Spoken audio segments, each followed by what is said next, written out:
مره في التاريخ ديال المساجد تنشوفوا العيالات داخلين وسط الرجال المصليات في صلاه الجمعه، وهذا الشيء عيب وعار. اليوم اخويا كيفاش جاتك صلاه الجمعه اليوم؟ ما صليتش في خاطر اخويا، صليتها برا معدد، ما كاين تقدير الحياه. شركوا العيالات مع الرجاله، ما فهمتش انا هذا الدين هذا ديالنا، ما فهمت والو.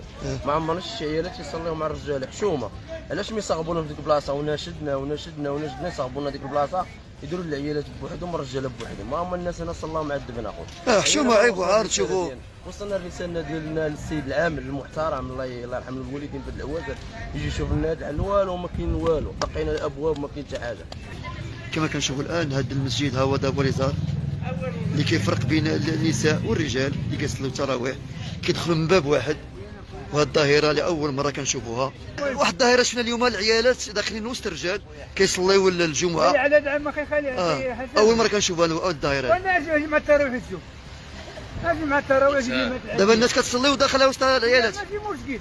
ولينا بحال مصر شي مخلط معس مرول ولاد عندنا الروينه كلها مقربله.